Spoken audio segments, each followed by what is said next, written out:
கர்த்தருடைய பரிசுத்த நாமத்துக்கு ஸ்தோத்திரம். சங்கீதம் 104. அவர் வாசல்களில் துதியோடும் அவர் பிரகாரங்களில் புகழ்ச்சியோடும் பிரவேசித்து.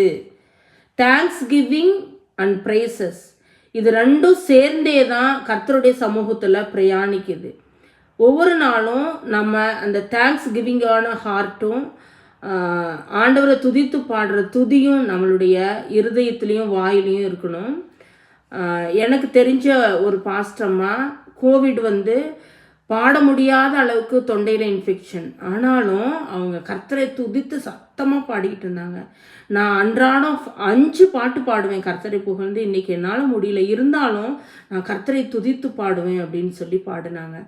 அப்போ நம்மளுடைய இயலாத நிலைமையிலையும் கர்த்தரை துதித்து பாடுவதற்கு நம்மளுடைய உள்ளம் அதிகமாக பிரயாசப்படணும். அப்படிப்பட்ட துதி நம்மளுடைய வாயில் இருக்கட்டும். ஆமேன்.